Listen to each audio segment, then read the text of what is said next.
Halo pemirsa, kembali lagi di Wani Sore Akhir Pekan.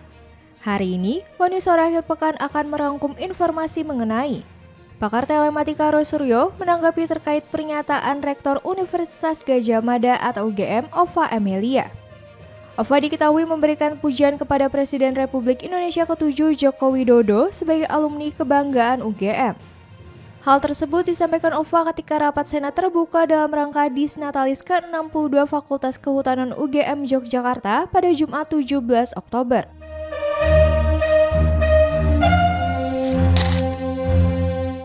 Berita selanjutnya, Presiden Prabowo Subianto menegaskan akan merombak kabinet jika ada menteri yang bandel dan tak mengindahkan peringatan. Ia menekankan tidak akan membela siapapun yang kinerjanya merugikan rakyat. Pemirsa, inilah Wani Sore Akhir Pekan selengkapnya.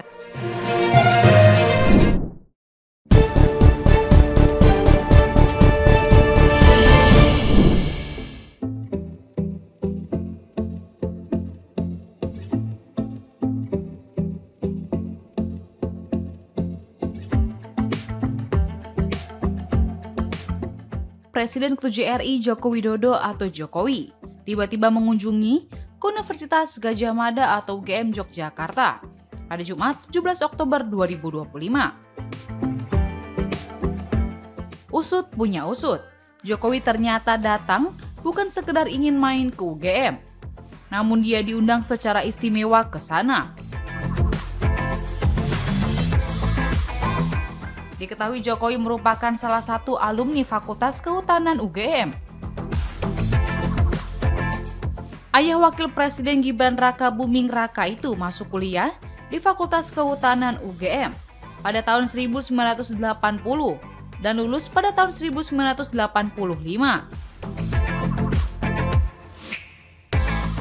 Jokowi sendiri menjadi sorotan, sebab ijazah dari Fakultas Kehutanan itu diduga palsu. Apalagi kasus keabsahan ijazah mantan wali kota Solo ini masih berlangsung hingga masuk ke ranah hukum. Sementara itu Jokowi mengaku dirinya mendapat undangan untuk menghadiri rapat Senat terbuka dalam rangka Disnatalis ke-62 Fakultas Kehutanan UGM itu. Ia berujar, undangan diantarkan langsung oleh Dekan Fakultas Kehutanan UGM, Sigit Sunarta.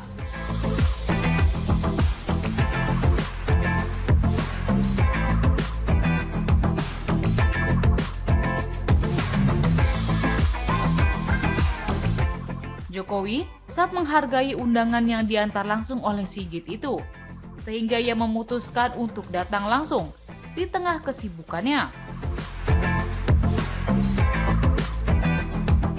Terlihat ia tampak mengenakan baju batik lengan panjang, berpadu dengan celana hitam. Kehadiran Jokowi disambut hangat oleh sivitas akademika, alumni, serta tamu undangan yang hadir di auditorium.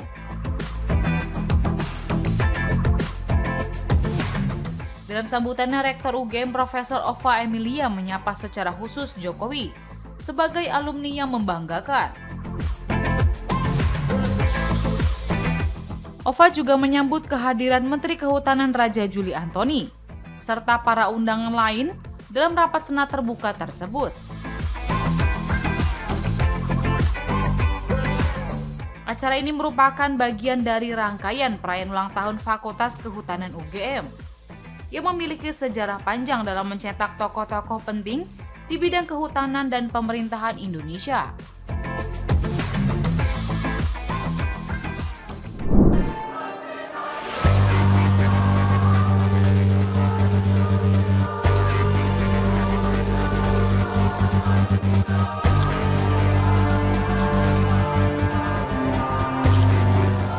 Presiden Prabowo Subianto mengingatkan para menteri dan seluruh jajaran Kabinet Merah Putih untuk bekerja secara serius dan benar.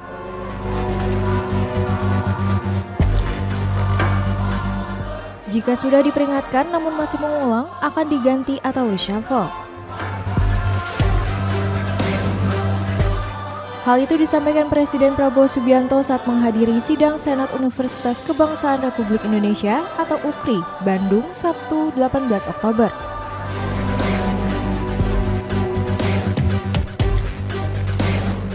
Prabowo menegaskan ia tidak akan segan melakukan reshuffle kabinet jika peringatannya diabaikan.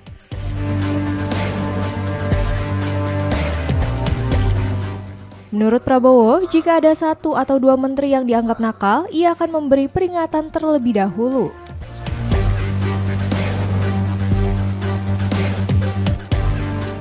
Namun jika sudah 3 kali diingatkan dan tetap tidak berubah, ia akan langsung menggantinya.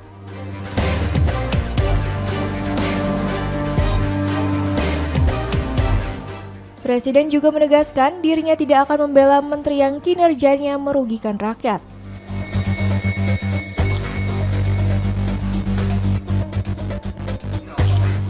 Tak hanya itu, Prabowo menyampaikan sikap keras terhadap para koruptor.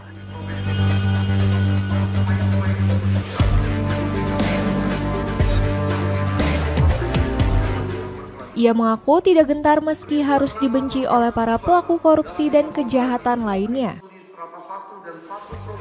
Boleh tanya menteri-menteri dan anak buah saya, kadang-kadang mereka minta, kami perlu anggaran ini Pak, berapa kau butuh? Saya butuh 5T, saya kasih 10. Bayangkan kapan ada presiden kayak begitu itu. Karena anak buah saya hebat-hebat. Ya. Kalau ada 1-2 nakal, saya peringati. Ya kan? 1 kali peringatan, masih nakal, masih nggak mau dengar, 2 kali peringatan, 3 kali, apa boleh buat? Reshuffle, harus diganti. Karena demi negara, bangsa dan rakyat tidak boleh ada rasa kasihan. Yang kasihan rakyat Indonesia.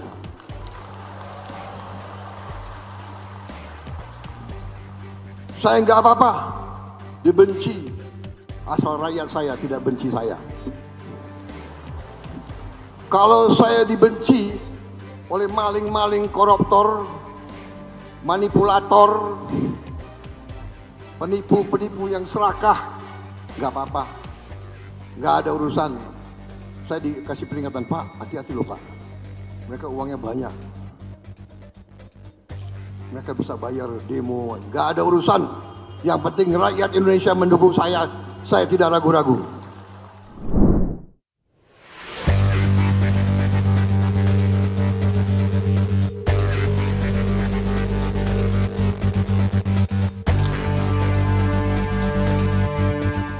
Pemerintahan Presiden Prabowo Subianto dan Wapres Gibran Rakabuming Raka akan memasuki usia 1 tahun pada 20 Oktober 2025. Terkait 1 tahun masa pemerintahannya, Prabowo mengklaim telah menepati sejumlah janji yang disampaikan ke rakyat.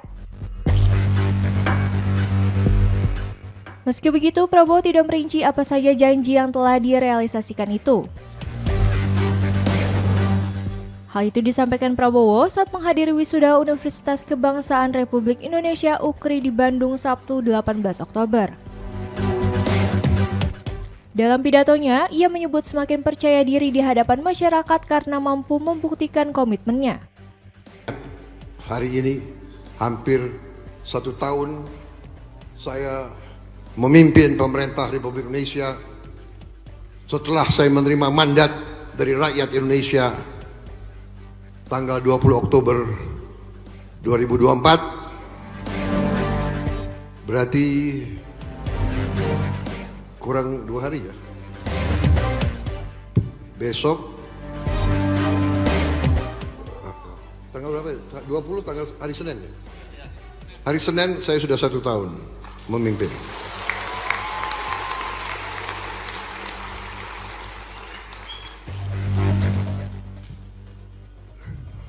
Dan saya kira saudara-saudara, saya bisa katakan saya berani berdiri di hadapan seluruh rakyat Indonesia dengan percaya diri karena kita telah buktikan kepada seluruh bangsa dan seluruh dunia bahwa kita dapat menghasilkan apa yang kita janjikan kepada rakyat. Prabowo juga menyinggung 3 jenis manusia, yakni pemimpin, pengikut, dan yang tidak memahami perannya. Menurutnya, setiap orang memiliki waktu masing-masing untuk memimpin maupun menjadi pengikut yang setia.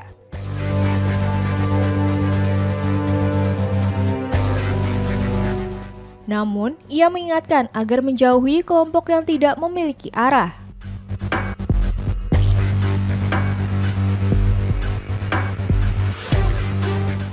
Kepala negara menilai peran menjadi pemimpin yang mampu menyelesaikan persoalan rakyat sebenarnya tidaklah sulit.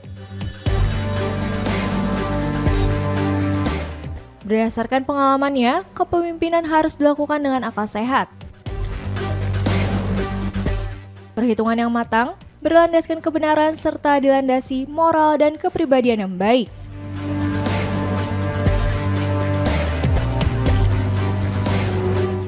Ia berujar, seorang pemimpin harus jujur dan tidak korupsi sehingga keberhasilan dapat dicapai.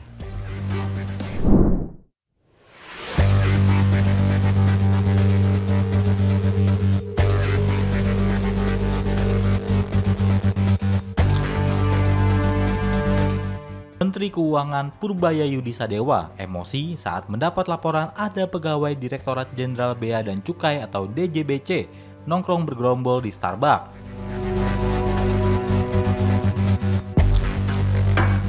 Kejadian ini dia dapatkan dari seorang wira swasta yang melapor ke layanan pengaduan lapor Pak Purbaya via WhatsApp. Sebagai informasi, layanan laporan tersebut baru diluncurkan pada Rabu 15 Oktober 2025. Purbaya menegaskan akan memecat pegawai DJBC dan Direktorat Jenderal Pajak atau DJP jika ditemukan lagi kasus serupa. Bahkan, ia tidak segan-segan untuk mempersulit hidup dari pegawai Bea Cukai yang masih tidak mau menuruti perintahnya.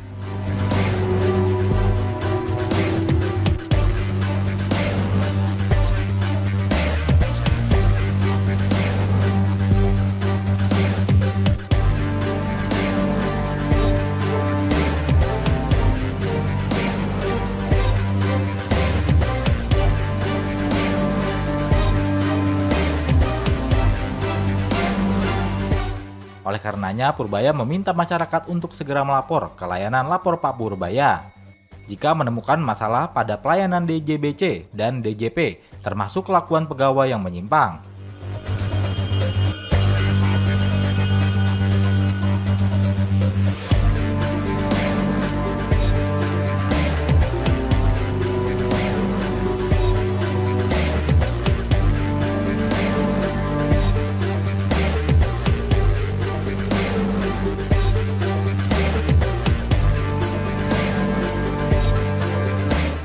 Purbaya menyatakan terdapat pegawai DJBC lengkap berpakaian seragam dinas melakukan rapat di Starbucks dengan sesama petugas DJBC lain, aparat berbaju preman, dan banyak orang lainnya. Berdasarkan laporan yang diterimanya dari layanan aduan lapor Pak Purbaya, kegiatan ini dilakukan seharian dan setiap hari.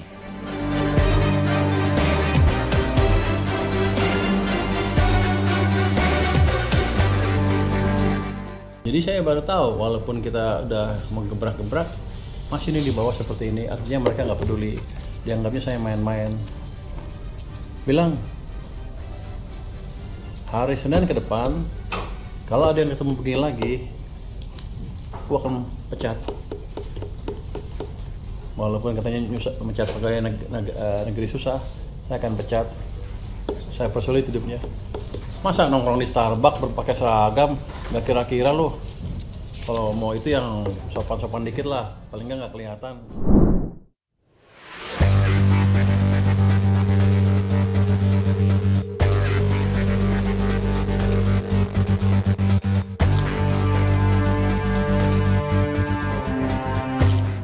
Lebih dari 2 dekade sudah proyek monorel di kawasan Rasuna Said Kuningan, Jakarta Selatan mangkrak.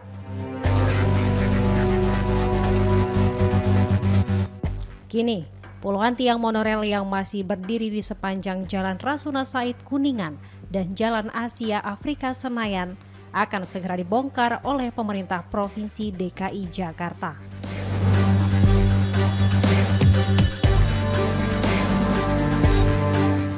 Gubernur Pramono Anung menegaskan bahwa pembongkaran monorel terbengkalai ini menjadi salah satu prioritas dalam penataan wajah kota agar lebih rapi dan estetis setelah mendapat persetujuan dari Kejaksaan Tinggi DKI Jakarta dan Komisi Pemberantasan Korupsi (KPK). Proyek monorel yang pertama kali diluncurkan pada 2004 di era Gubernur Sutioso sempat mengalami kendala investasi dan pembiayaan, sehingga pembangunannya terhenti pada 2007, sebelum kemudian diambil alih oleh PT Adireka Monorel. Pemerintah Provinsi DKI telah berkoordinasi dengan pihak kontraktor PT Adikarya untuk melaksanakan pembongkaran sesuai keputusan Pengadilan Nomor 296 Tahun 2012 yang menetapkan PT Adikarya bertanggung jawab atas struktur tersebut. Warga pun berharap tiang monorel dapat segera dibongkar dan digantikan dengan fasilitas umum yang lebih bermanfaat.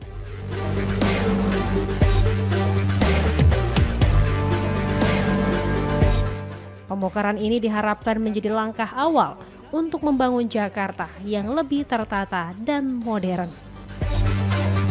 Keinginan pemerintah Jakarta untuk segera melakukan pembersihan ataupun menyelesaikan persoalan monorel yang ada di sepanjang jalan Rasuna Said ini, dan kami telah mendapatkan arahan untuk apabila secara permasalahan hukum sudah selesai, dan kami juga telah mendapatkan surat dari Kajati, sehingga dengan demikian pemerintah Jakarta akan merencanakan untuk menyelesaikan persoalan monorel ini agar tidak terjadi lagi. Sering kali terjadi kecelakaan, kemudian juga secara penampakan.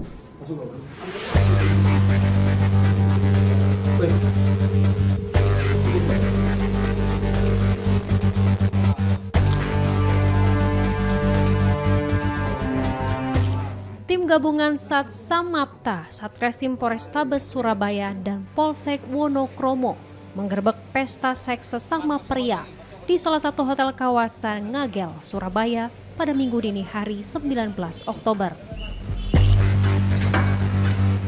Aksi ini dilakukan menyusul laporan masyarakat yang resah terhadap aktivitas mencurigakan di hotel tersebut.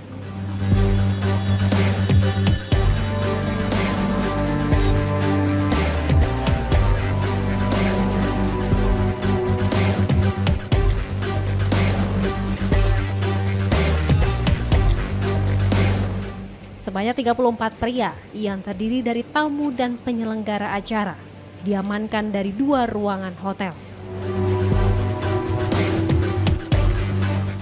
Seluruhnya kini menjalani pemeriksaan intensif di unit Samapta Polrestabes Surabaya untuk memastikan motif dan pihak yang bertanggung jawab atas kegiatan tersebut.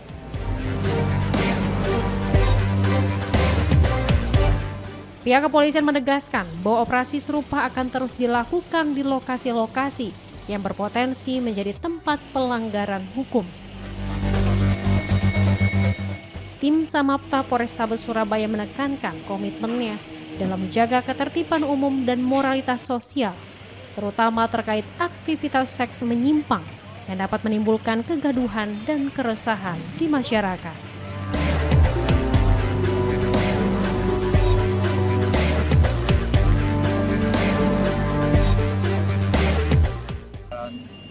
Satreskrim Polrestabes Surabaya mengamankan pesta seks sesama jenis di Hotel Witon Surabaya. Ada berapa orang yang diamankan? Total ada 34 orang. Saat ini kita bawa ke Mako Polrestabes Surabaya. sementara itu dulu ya Mas. Nanti kita...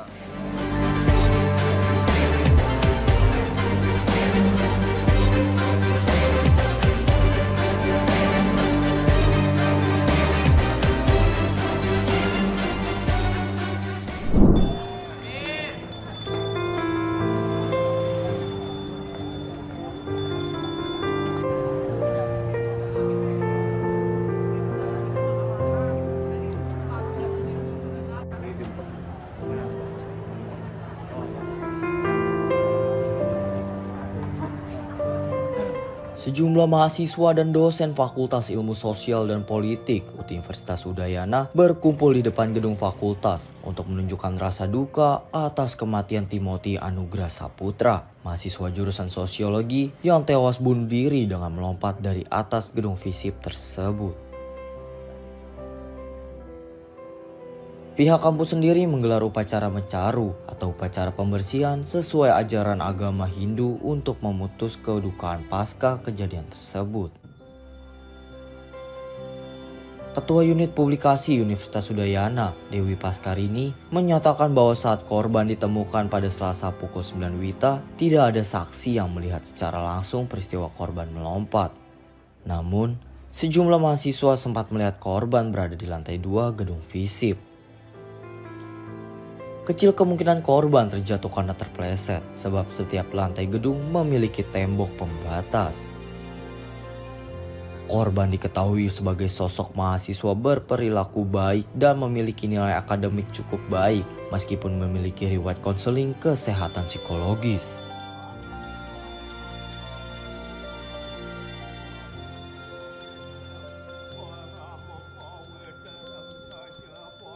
Agar peristiwa serupa tidak terulang kembali, pihak Universitas Udayana akan menyiapkan unit konseling untuk memberikan pendampingan bagi mahasiswa yang memiliki masalah kesehatan mental. Kalau saksi yang melihat dari luar, itu dilihat pada saat di lantai 2. Jadi kami sendiri sebetulnya masih belum menemukan saksi yang benar-benar melihat yang bersangkutan melompat di lantai berapa tepatnya. Tapi jika melihat kondisi kampus kami, kalau tergelincir ataupun tidak sengaja jatuh itu rasanya tidak mungkin. Jadi kemungkinan melompat dari lantai atas. Kalau dari catatan akademik sih bagus ya, IP-nya sangat baik, di atas 3,5, dan sekarang sudah sedang semester 7, jadi tinggal sedikit lagi ujiannya. Tapi memang menurut keterangan keluarga ada catatan konseling psikologis sejak kecil sampai dengan SMP gitu, sampai SMA maaf. Jadi terhenti saat kuliah. Kalau dari sisi fakultas itu kami akan segera menyiapkan unit konseling. Sebenarnya sudah ada, hanya saja mungkin kedepannya kita akan mensosialisasikan untuk konseling kesehatan mental, karena kejadian ini pasti terdampak secara psikologis ke beberapa mahasiswa atau sivitas akademika yang lain. Universitas Udayana juga telah memberikan sanksi kepada sejumlah mahasiswa yang tidak memiliki rasa empati dan berkomentar negatif di media sosial atas kematian korban.